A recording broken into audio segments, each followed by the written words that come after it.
Buen día, estimados estudiantes. En esta oportunidad vamos a estudiar el tema llamado inductancia, que corresponde al capítulo 17 de la ley de Faraday.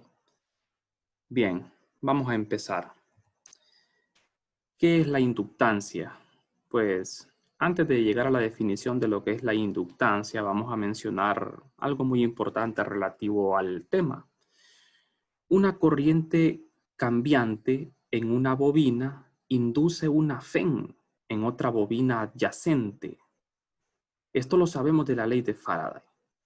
El acoplamiento entre ellas queda descrito por su inductancia mutua, que es precisamente la cantidad que vamos a definir el día de hoy.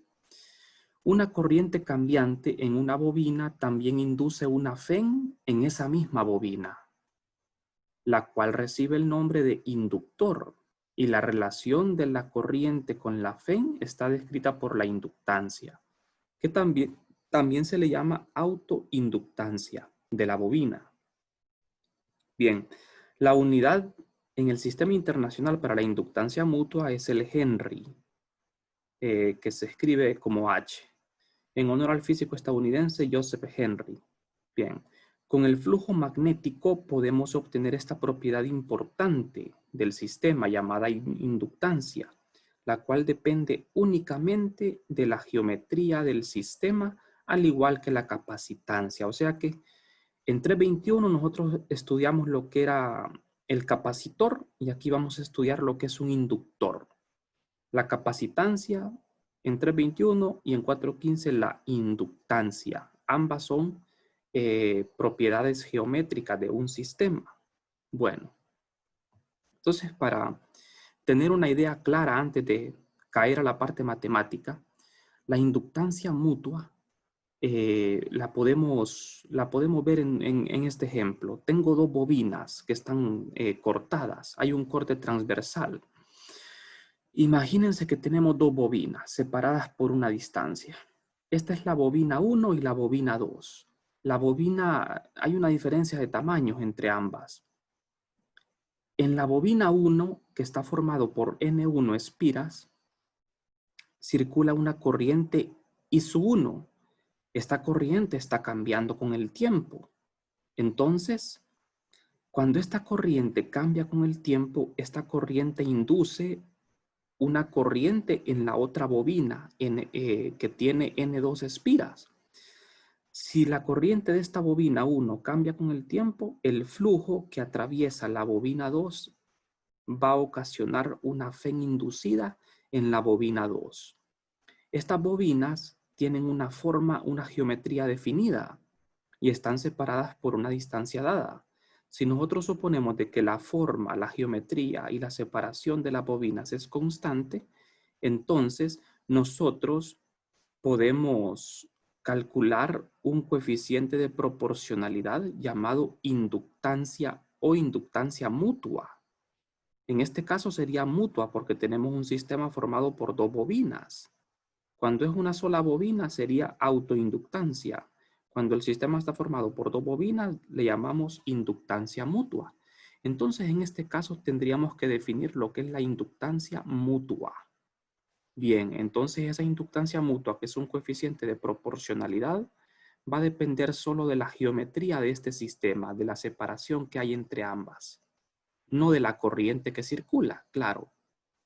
Una vez conociendo la inductancia mutua, nosotros le aplicamos una corriente y la hacemos variar de manera que podríamos provocar en la otra bobina una corriente inducida.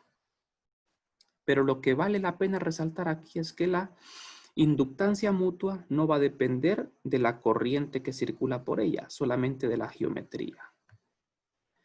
Bien, aplicaciones de la inductancia. La inductancia mutua también tiene muchas aplicaciones útiles, como ser el transformador,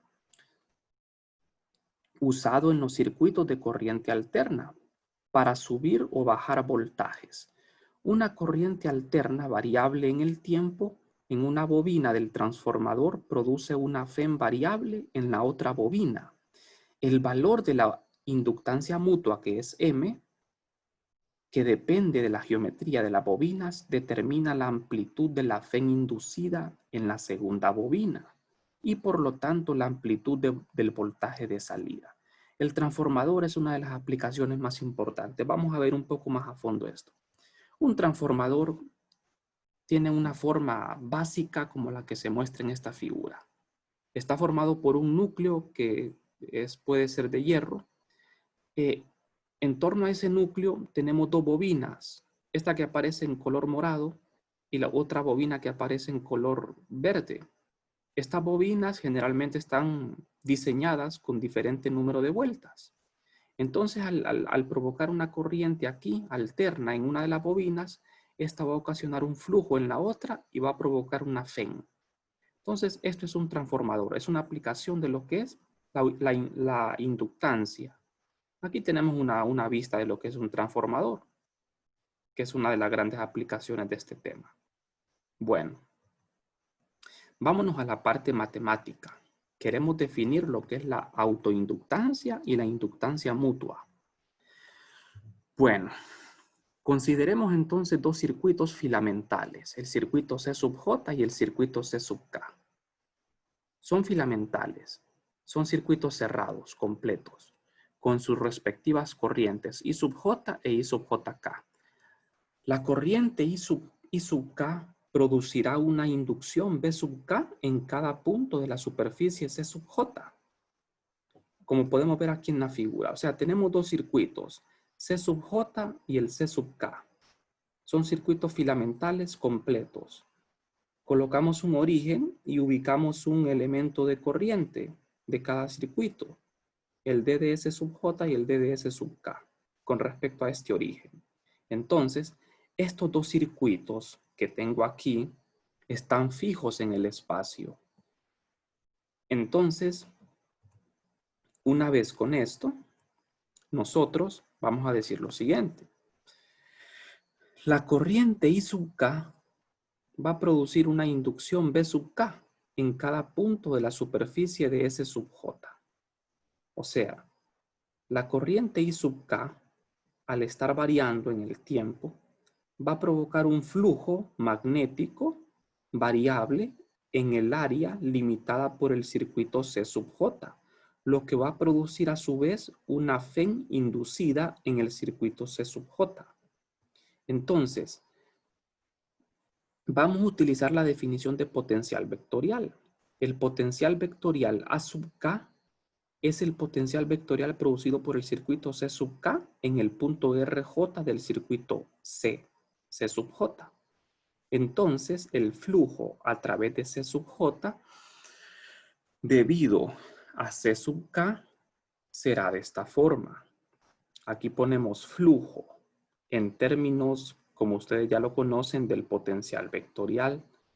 El flujo magnético que provoca el circuito K en el circuito J va a estar dado de esta forma. Esto no es nada nuevo. Ahora, si nosotros sustituimos el potencial vectorial en la forma directa con la integral aquí, nos queda una integral doble. Entonces sustituyo el potencial vectorial y tengo esto. Claro, el potencial vectorial de K, del circuito K. Por eso aparece la corriente K, el DDS sub J y el DDS sub K, entre la separación que hay entre ellos. Bueno, después de este paso, ya podemos definir lo que es la inductancia mutua. Cuando nos referimos a inductancia mutua, estamos hablando de una M. M es el símbolo de la inductancia mutua. Mutua porque tienen que haber mínimo dos circuitos. Cuando es autoinductancia, solo tiene que haber un circuito. Entonces, una vez con esto ya podemos escribir este flujo en términos de un factor de proporcionalidad.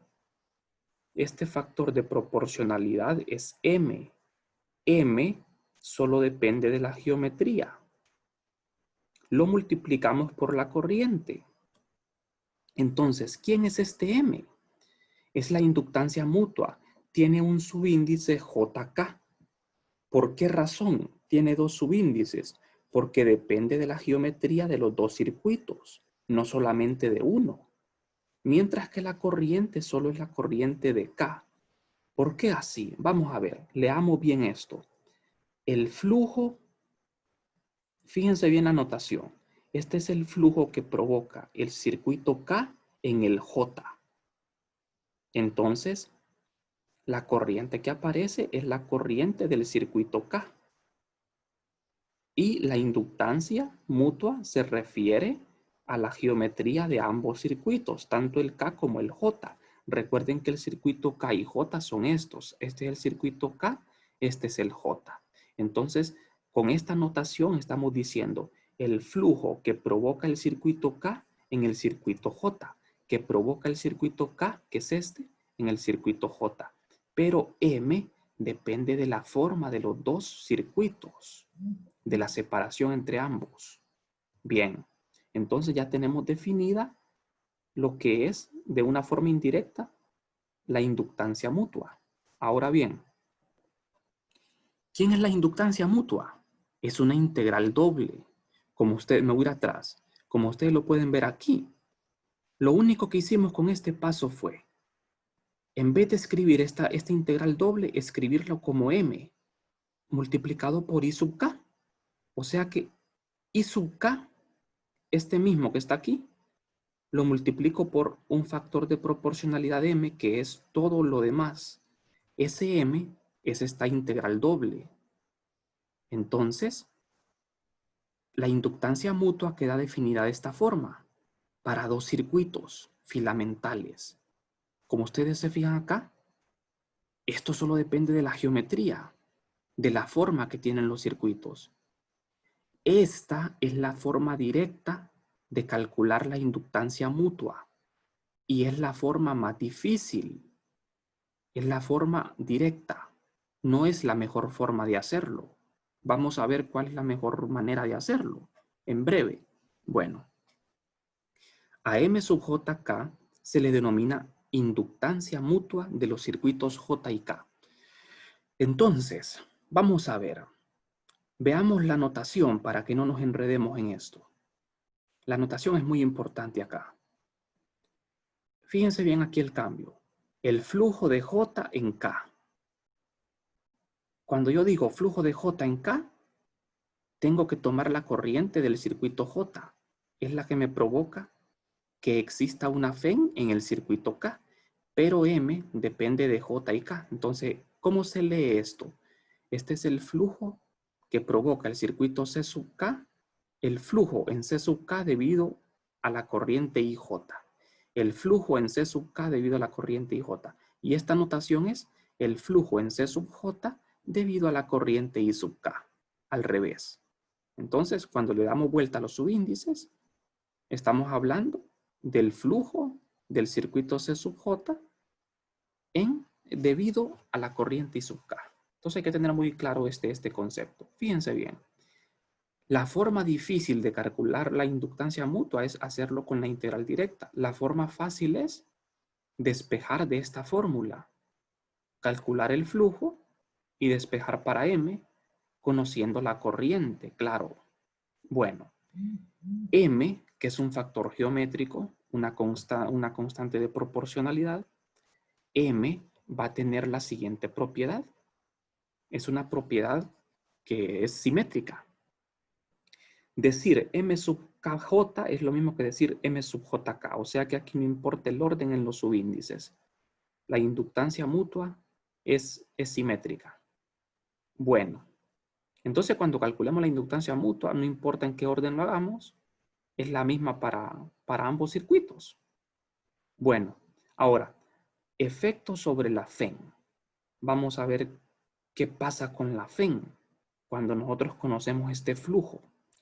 Como el flujo queda descrito de esta forma, la FEN total inducida que se producirá en uno de los circuitos con una corriente cambiante en el otro se puede expresar de esta manera. En la ley de Faraday, en forma general, sustituimos ese flujo del circuito K en J. Al sustituir este flujo en términos de M, M es constante. ¿Por qué constante? Porque dijimos de que los circuitos no se mueven, no cambian su forma. Por lo tanto, la inductancia mutua va a ser constante en el tiempo, de manera que puede salir y la FEN queda de esta manera. El negativo de la inductancia mutua multiplicado por la derivada de la corriente respecto al tiempo. Ya que los circuitos están en reposo, tomamos M como constante. Bueno, si existe más de un circuito produciendo una inducción resultante a través de C sub J, o sea, si tenemos más de dos circuitos, tenemos que hacer una sumatoria. Pero claro, estamos hablando del flujo en el circuito C debido a varios circuitos. Entonces, se extiende a lo largo de una suma. Y la inductancia, quiero decir el flujo, a través del circuito J debido a varios circuitos filamentales, va a ser de esta manera. En este caso tenemos que hacer una suma y la inductancia mutua va a representar a todos esos circuitos, a la forma que tienen y a la separación entre ambos. Bueno, continuemos. La FEN inducida total en el circuito C sub J va a quedar de esta forma cuando tenemos varios circuitos. Esta es la FEN. Bueno, en resumen, cuando hablamos de inductancia mutua, M, hay dos maneras de calcular la inductancia mutua. La forma difícil, que es la forma directa, con la integral, que esta forma yo no la recomiendo porque siempre es muy difícil. Y la forma fácil, que es indirectamente calcular primero el flujo y después despejar para M. Claro, tenemos que conocer la corriente del circuito K para despejar para M, pero esta es la forma fácil y es la que se emplea en la mayoría de los casos. Entonces, ya sabemos, cuando nos pidan calcular inductancia mutua, vamos a escoger el camino más fácil, que es calcular primero el flujo magnético. Pasamos al siguiente tema, que es autoinductancia. No confundir autoinductancia con inductancia mutua.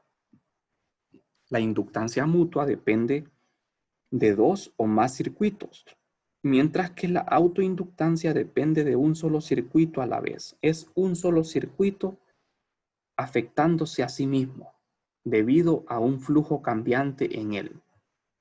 Un circuito puede producir un flujo que pasa a través de sí mismo, como lo ven aquí, por eso el subíndice J en J.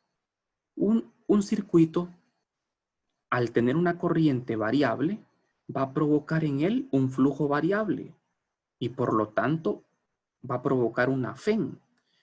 El coeficiente de proporcionalidad que surge en este caso ya no es M, ahora es una autoinductancia o simplemente inductancia. Cuando hablamos de autoinductancia, a veces simplemente lo abreviamos como, o sea, nos referimos a inductancia como sinónimo de autoinductancia. Hay que tener cuidado con esos nombres. Inductancia es como sinónimo de autoinductancia, mientras que M es inductancia mutua. Siempre tenemos que mencionar el nombre completo. El símbolo de la autoinductancia es una L mayúscula. Entonces, de la inductancia mutua podemos definir la autoinductancia simplemente con repetir los subíndices. Cuando hablamos de inductancia mutua, aquí tienen que aparecer los subíndices de los dos circuitos, del circuito J y K. Pero si hablamos del mismo circuito, J consigo mismo, entonces el subíndice se repite y en lugar de escribir el subíndice repetido, solo le ponemos L sub J o simplemente L, es lo mismo. Entonces, el flujo autoinducido de J en sí mismo es L multiplicado por la corriente. Ahora, ¿de qué manera vamos a expresar la L? En términos de una integral, como es un factor de proporcionalidad, es un factor geométrico también. Depende de la geometría del circuito. Es como la capacitancia. Entonces, L queda expresado en términos de dos integrales. Pero estas dos integrales son sobre el mismo circuito, sobre el circuito J en este caso. Bien, entonces, la FEN inducida en términos de la autoinductancia la encontramos sustituyendo este flujo en la definición de la ley de Faraday en forma general. Al sustituir, asumimos de que la forma del circuito no cambia, por lo tanto, L es constante y sale de la derivada del argumento y queda de esta forma. Entonces, la FEN autoinducida es esto, en términos de L. A esto se le conoce como un inductor. Los inductores, cuando hablamos de inductores, nos referimos a una bobina que provoca una FEN en sí mismo debido a un cambio de corriente en él. En resumen, tenemos dos formas de calcular una inductancia mutua, al igual que con la autoinductancia, con la inductancia mutua y la autoinductancia. Aquí hay un error, aquí es inductancia simplemente. Hay dos maneras de calcular una autoinductancia. Esas dos formas son L es igual a esto, que es la forma directa, la forma difícil. Y está el flujo, hacerlo en función del flujo, que es la forma fácil. Cuando lo hacemos a través del flujo, solo tenemos que despejar para L. Eso sería todo. Bueno, aquí tenemos la imagen que nos muestra los inductores. Esto tiene gran aplicación tecnológica. Los inductores no es otra cosa más que una bobina. Es un alambre enrollado formando lo que es una bobina, como un solenoide. Bueno, pues estos son inductores. Vamos a resolver unos problemas sobre inductancia. Vamos a ver. Tenemos el ejercicio 17-19 del libro de Wagner. El problema dice lo siguiente.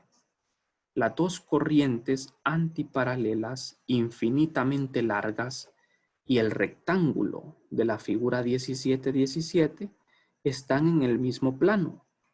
Los lados de longitud B son paralelos a la dirección de las corrientes.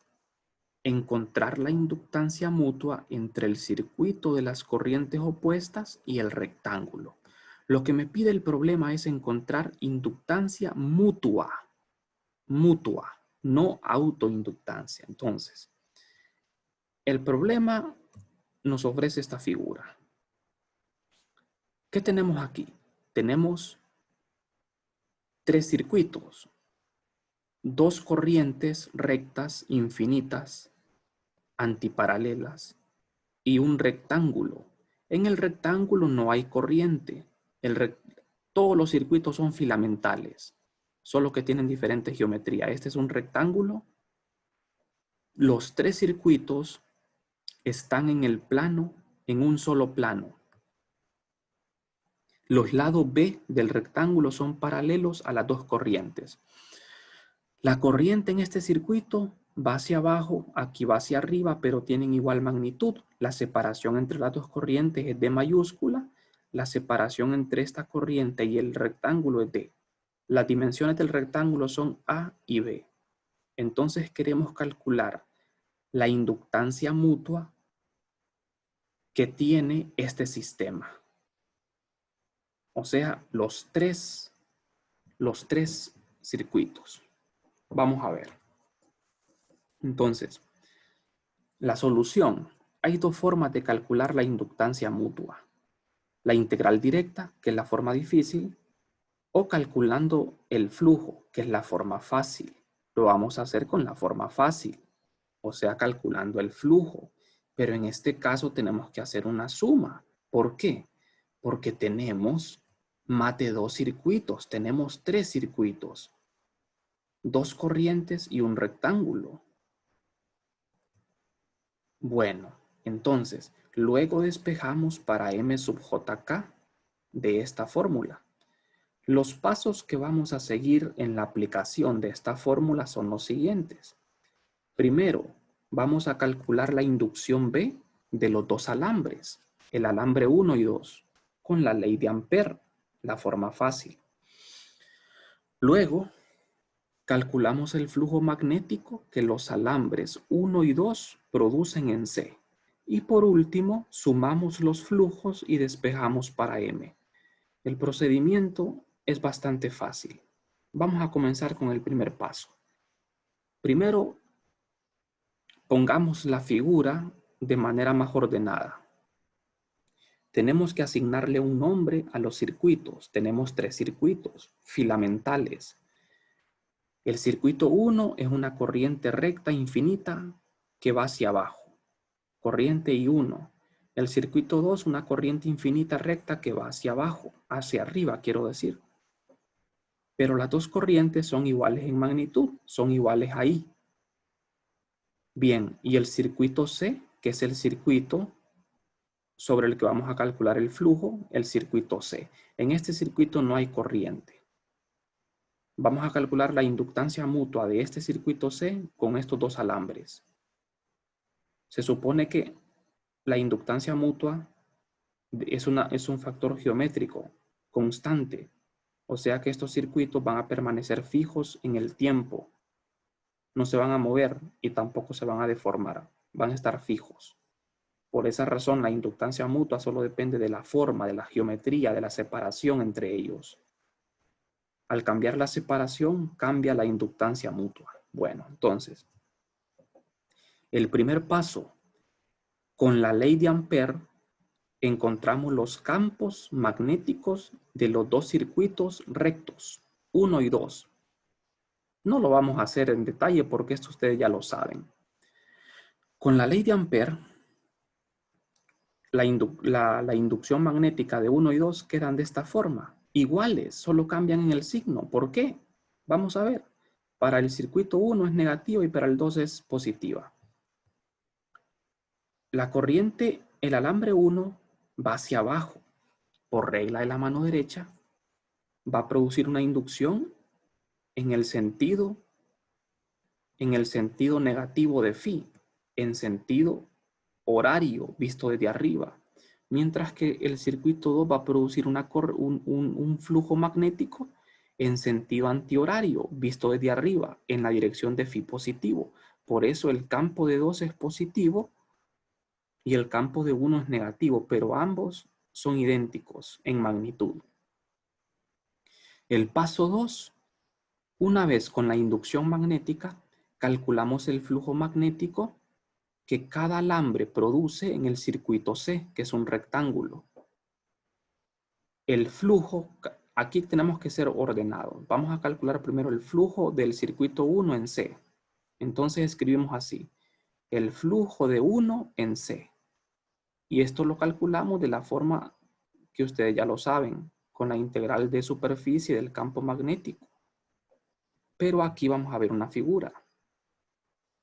Analicemos bien esto. Solo ocupamos el circuito 1. Olvidémonos del alambre 2. Aquí está el rectángulo. El rectángulo está separado a una distancia d más d del alambre 1. La inducción de 1 va en sentido negativo de phi. En sentido de phi negativo. Vamos a utilizar coordenadas cilíndricas. Entonces, la separación de este alambre al rectángulo es d más d. Recuerden que la inducción del alambre 1 depende de ρ, es inversamente proporcional a ρ. Para eso, calculamos el flujo en este rectángulo. Como ustedes ven, el campo magnético está saliendo del rectángulo. Por eso ponemos unos puntos azules. Los puntos azules simbolizan de que el campo está saliendo de la pantalla hacia afuera. Este es el flujo magnético a través del rectángulo. Pero aquí hay algo interesante. Fíjense bien las flechas de recorrido de C. El circuito C lo recorremos en sentido antihorario, de manera que el pulgar apunta hacia adentro de la pantalla. El diferencial de área va a ir en la dirección de phi positivo, como lo ven aquí, mientras que el campo magnético va en phi negativo. ¿Por qué lo hacemos así? Un consejo. Siempre que calculemos flujo, vamos a elegir el diferencial de área en el sentido positivo de phi o de cualquier otra coordenada que estén usando, independientemente de la dirección del campo magnético. Yo elijo el sentido en que voy a integrar para el circuito C en sentido antihorario para que me quede positivo el phi. De manera que el DDA apunta hacia adentro, por eso es en la dirección de phi positivo. Phi positivo va hacia adentro, phi negativo va hacia afuera. El campo magnético de 1 va saliendo de la pantalla, va en el sentido de phi negativo. Entonces, este sería el flujo magnético que provoca el alambre 1 en el rectángulo. Ahora bien, ¿cómo calculamos este flujo? Tenemos que integrar en el área del rectángulo, pero para hacer esto, recordemos que necesitamos un marco de referencia, un origen. El origen lo vamos a localizar en el alambre 1, como que este fuese el eje Z. El eje Y, vamos a ver, el rectángulo yace en el plano YZ, pero vamos a integrar en coordenadas cilíndricas, de manera que como el campo 1 depende de ρ, ρ es la distancia del origen al rectángulo, pero ese ρ va variando. ρ cambia desde d más d hasta d más d más a. O sea, vamos a integrar en d desde este lado a este lado, de d más d a d más d más a. Y en z vamos a integrar a lo largo de la altura del rectángulo, de 0 a b. Entonces, la integral va a quedar de esta forma. Sustituyo el campo 2 y sustituyo el DDA. El campo 2, quiero decir el campo, aquí vamos a ver, campo 1, el campo 1 es negativo, entonces el campo 1 es negativo, sustituyo el campo 1 negativo y el DDA positivo. Integramos en ρ y en z.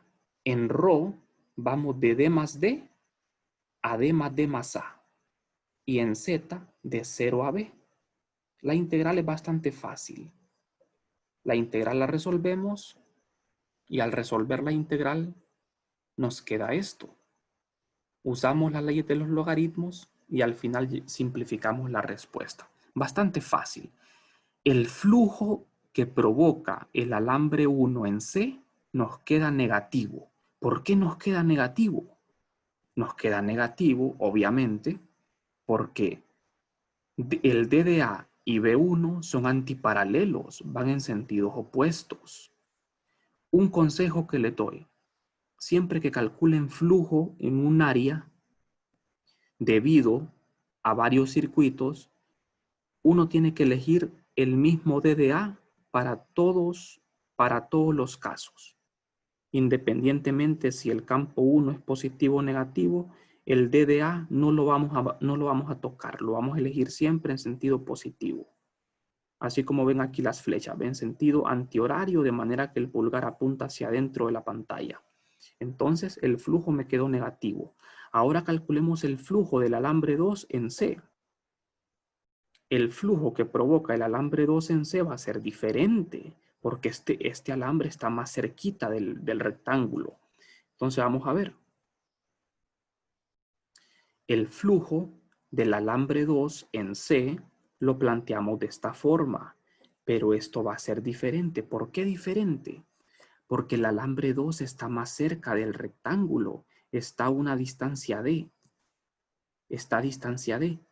Y el flujo es positivo por la regla de la mano derecha. Ustedes ven aquí, el DDA no lo tocamos, es el mismo, siempre positivo. Si ustedes lo cambian, les cometerían un error en la integral. Lo único que cambia es el campo. El DDA lo dejamos idéntico. Aquí ustedes ven que hay unas cruces azules en el rectángulo. Eso significa que el campo está entrando a la pantalla. El campo y el DDA son paralelos, van en phi positivo.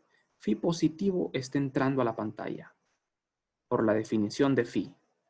Por la definición de phi. Entonces, las cruces representan un campo magnético que entra, a diferencia del anterior, donde los puntos significan un campo que sale. Aquí el campo está entrando. Entonces, vamos a integrar en D, desde D a D más A, y en Z de 0 a B. Entonces, vamos a ver. Este flujo lo integramos así. Sustituyo el campo 2, que es positivo, y el D de A, que es positivo. En ρ integro de D a D más A y en Z de 0 a B. Resuelvo la integral, bastante fácil. Aplico las leyes de los logaritmos y esto me queda de esta forma, ya simplificado. El flujo me quedó positivo. El flujo de 1 en C es negativo y el flujo de 2 en C es positivo. Y son diferentes. ¿Por qué son diferentes? Porque están separados una distancia distinta y aparte porque la dirección de la inducción es diferente. El último paso, el paso 3, es calcular el flujo neto, o sea, sumar los flujos en el rectángulo. Al sumar el flujo total, tengo que sumar el flujo de 1 en C y de 2 en C. Sumo y simplifico. Al sumar esto usamos las leyes de los logaritmos. Aquí, logaritmo de una resta es igual al logaritmo de una división. Simplificamos la operación oreja y nos queda esto. Este es el flujo neto, el flujo total. Ahora bien, como ya tenemos el flujo total, lo que nos queda por hacer es despejar para M y así encontrar la inductancia mutua. Entonces, usamos esta relación para el flujo en términos de M. Acá vamos a ver. Fijémonos en la notación. Es el flujo neto en C. Hago una suma. ¿Por qué una suma? Porque hay dos circuitos provocando flujo en C. Entonces K va de 1 a 2 porque son dos circuitos, los dos alambres filamentales. Al sumar esto, me quedan dos términos. La inductancia de 1 con C y la inductancia de 2 con C. La corriente de 1 y la corriente de 2. La corriente 1 y 2 son iguales en magnitud, entonces lo puedo factorizar y me queda esto. Ahora, estas dos inductancias mutuas son diferentes, pero como queremos la inductancia que tiene el rectángulo con los dos circuitos como que fuesen uno solo, entonces estas dos M's las escribo como que fuesen una sola M. Las simplifico en una sola M. Entonces despejo para esto y me queda así. M sub C es igual al flujo neto entre la corriente I. Y al sustituir el flujo neto aquí, la corriente se va a cancelar y me queda el resultado. La inductancia mutua entre esos circuitos es igual a esto. Como ven aquí, lo interesante es que la inductancia mutua solo depende de la geometría, de factores geométricos. Aquí no aparece la corriente, solo aparecen cantidades geométricas como D, distancias, eso es todo, distancias. O sea que la inductancia mutua va a depender de la forma y de la distancia a la que se encuentren los circuitos. Bueno, y con esto hemos resuelto el problema.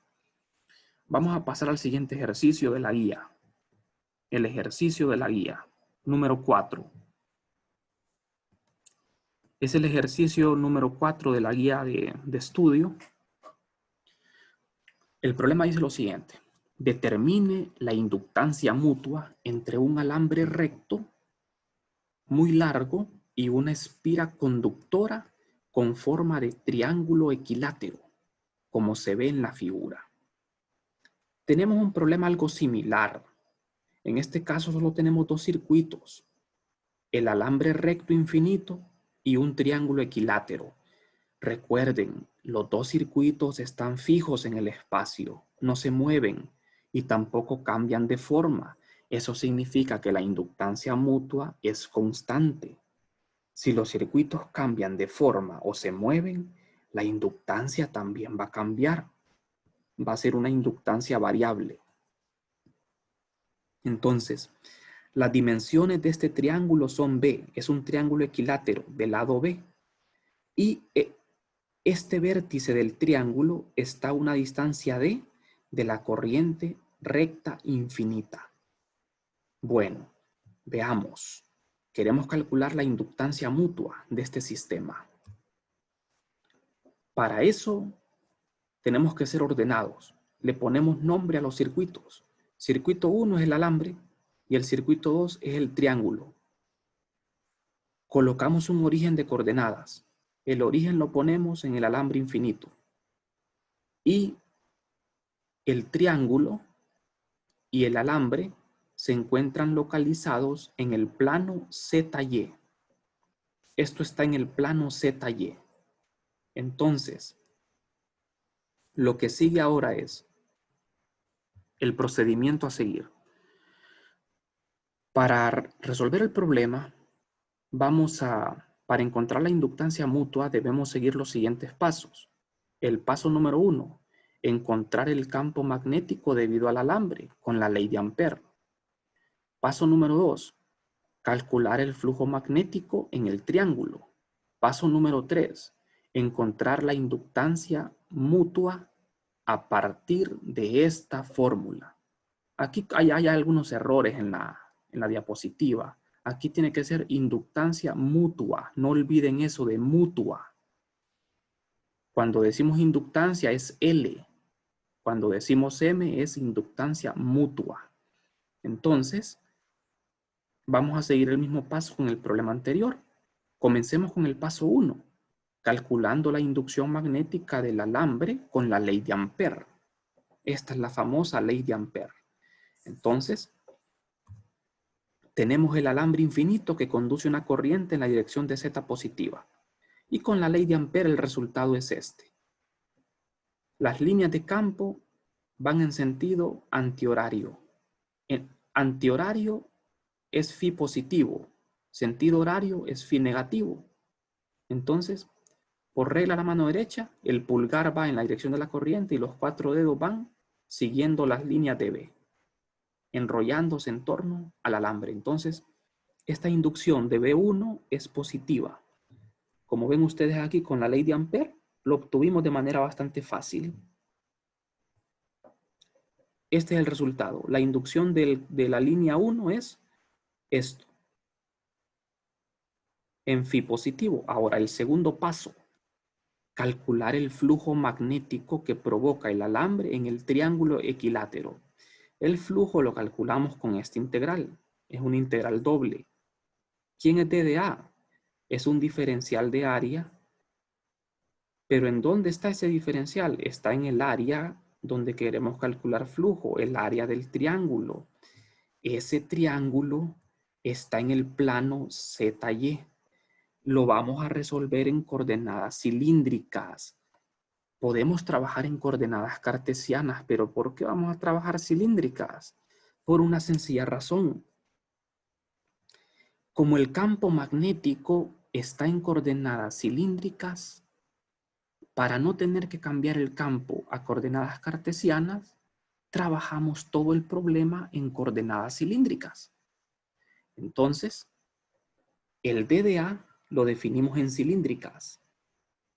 Como el rectángulo está en el plano YZ, entonces un vector perpendicular al plano YZ en cilíndricas es phi positivo.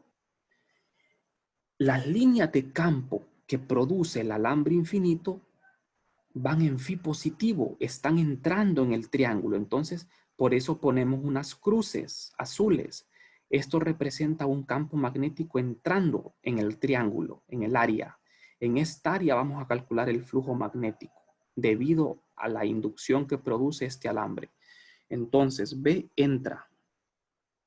Ahora, la inducción que provoca este alambre aquí va a ir variando porque recuerden que la inducción depende de 1 entre ρ. Entonces va variando con la distancia. Significa que el flujo cada vez va siendo menor a medida yo me voy alejando del alambre. Bueno, entonces, aquí tenemos lo siguiente, una figura más detallada. Elegimos un diferencial de área en el triángulo. El diferencial de área lo definimos tal que apunta en la dirección de phi positivo porque vamos a usar coordenadas cilíndricas. Vamos a integrar en el plano ZY, pero en cilíndricas, de manera que el DDA queda como D de ρ, D de Z en phi positivo. Este vectorcito en rojo es phi positivo. Y vamos a integrar en D de ρ y D de Z, en ρ y Z. Ρ sería el lado horizontal, Z la altura. Y esta es la inducción que depende de ρ. Bien, entonces, fíjense bien el recorrido que vamos a hacer del rectángulo. El rectángulo lo vamos a recorrer en sentido antihorario para que phi apunte hacia adentro de la pantalla. El pulgar va hacia adentro de la pantalla. Bueno, entonces ya con esto tenemos un problema. Fíjense bien, el problema es el siguiente. Como este es un triángulo, entonces para usar coordenadas cilíndricas en la integral, nosotros tenemos que encontrar la ecuación de la recta, de la trayectoria. Porque un triángulo se integra en coordenadas cartesianas, no en cilíndricas. Cuando se usan cilíndricas es porque tenemos figuras curvas como circunferencias. Aquí tenemos un triángulo. Entonces lo más lógico sería usar coordenadas cartesianas. Pero como dijimos de que vamos a trabajar en cilíndricas, entonces tenemos que encontrar la ecuación de la trayectoria. Vamos a calcular la ecuación de una recta, de esta recta. De este lado no, porque este lado coincide con Z. Y Z es una coordenada cilíndrica. El problema son los lados que están inclinados. Estos lados tienen coordenadas en ρ y en Z. Por eso vamos a utilizar una ecuación de la recta en términos de ρ y Z. Vamos a asumir de que el eje Y es el eje ρ y el eje Z sigue siendo Z. Entonces, vamos a ver. Aquí está el eje Z, aquí está el eje Y. El triángulo yace en el plano ZY. Nos agarramos solamente un segmento del triángulo. El triángulo es equilátero. Tomamos el segmento que está superior. Sacamos las coordenadas de los puntos de ese lado. Este vértice está a una distancia del origen del alambre. Y como el eje Y lo hacemos coincidir con este punto, entonces la coordenada de este punto es D,0, D en Y, 0 en Z. Pero recuerden que el eje Y viene a ser ahora el eje ρ. Y es ρ, porque vamos a usar cilíndrica. Las coordenadas de este punto, las coordenadas son en ρ, D más raíz de 3 medios, raíz de 3 medios de B, B medios. ¿Por qué B medios? Porque el lado del triángulo es B. Aquí solo estoy tomando una mitad, entonces esta pequeña altura es la mitad de un lado del triángulo, que es B medios. La altura es B medios en Z. Entonces, ya tengo las dos coordenadas de los puntos. Con esto puedo calcular la ecuación de la recta. Ahora, ¿cómo sacamos esto? Esto de raíz de 3 entre 2 por B. Como el triángulo es rectángulo, la altura del triángulo la obtenemos con el teorema de Pitágoras. Este lado es B, la hipotenusa, y este cateto es B medios. Como si ustedes se fijan aquí, yo agarré la mitad de este triángulo y lo coloqué aquí, así. Entonces, aquí tengo que la altura me da raíz de 3 entre 2 por B por el teorema de Pitágoras. Entonces, esta H, esta altura, es lo que está acostado aquí. Entonces, La distancia del origen a este punto es D. Y la distancia del origen al otro punto es D más raíz de 3 medios por B.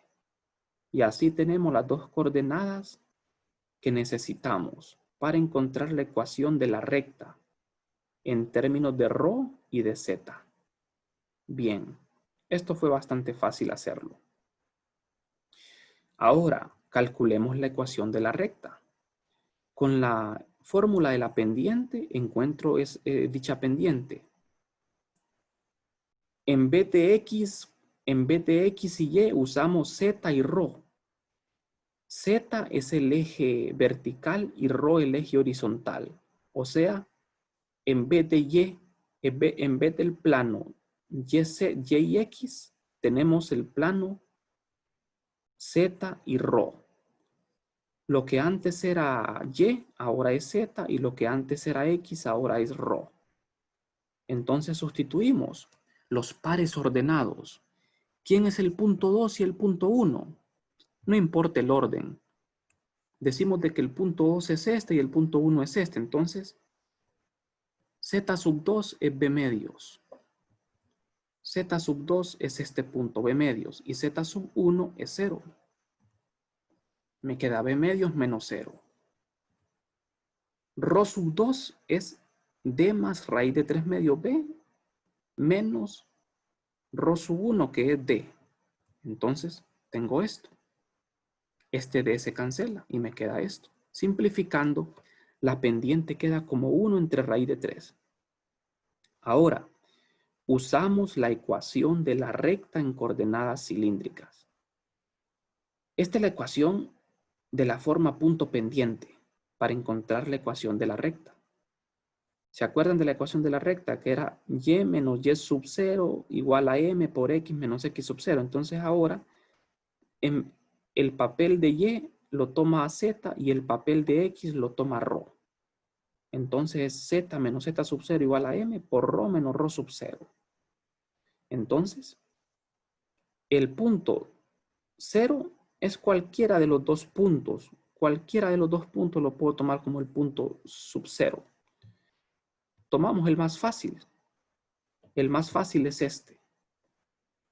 D, 0, ρ vale D, Z vale 0. Entonces, Z sub 0 es 0 y ρ sub 0 es D. Sustituyo la pendiente que es 1 entre raíz de 3 y ya tengo la ecuación de la trayectoria. La variable es ρ. Z en términos de ρ. D es una constante. Esta es la ecuación de la recta con pendiente positiva.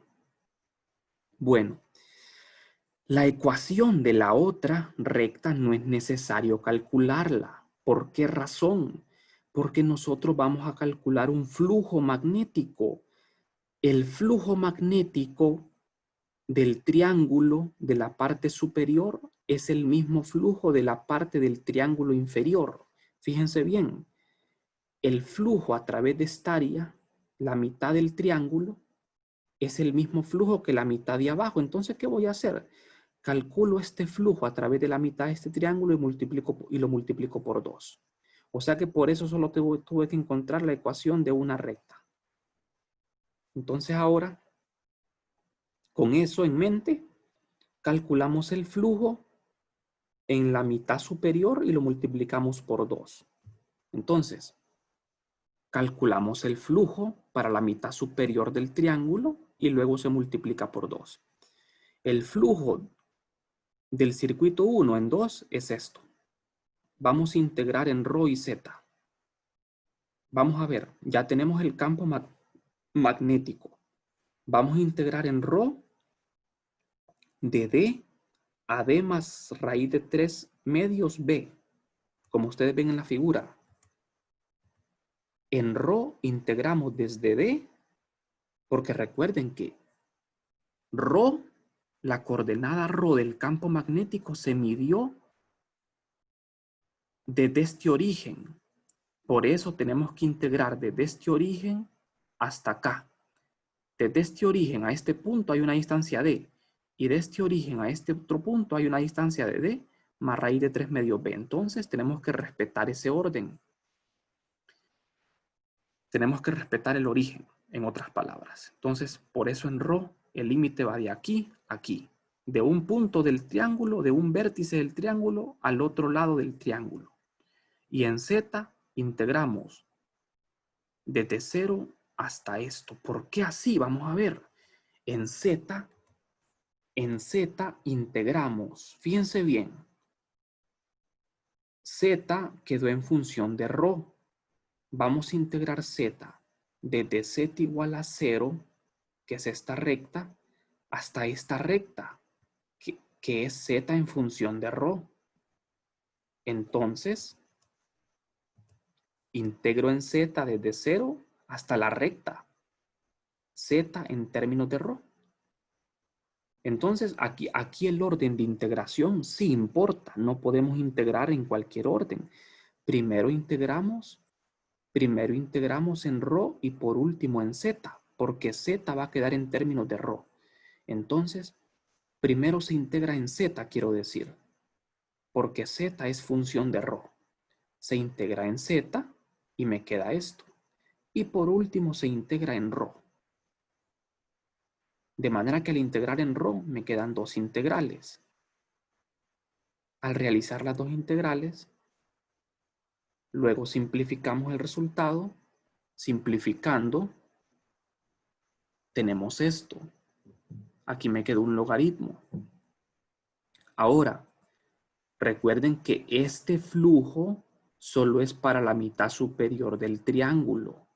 La mitad de abajo, la mitad inferior, no la estamos tomando en cuenta. Entonces, ¿qué hacemos? Como las dos mitades del triángulo tienen el mismo flujo, lo multiplico por 2. Al multiplicar por 2 esto, este 2 se cancela y me queda esto. Este es el flujo total a través del triángulo equilátero, debido al alambre. El último paso es calcular la inductancia mutua de 1 y 2. Aquí el orden no importa si es 1, 2 o 2, 1. Entonces, esto lo hacemos con esta fórmula. Fíjense bien la notación. Hay que aprender a leer esta notación. El flujo que provoca el circuito 1, que es el alambre, en 2 es igual a esto. Por eso el orden aquí importa de los subíndices. Entonces despejo para M y esto es todo. Al despejar para M, se sustituye el flujo y la corriente I1 se cancela porque la corriente I1 es esta misma corriente, se cancela y la inductancia mutua queda en función de factores geométricos. Hemos llegado a la respuesta del problema de una forma bastante fácil sin tener que aplicar la integral directa. Bien, y esto sería todo en esta ocasión.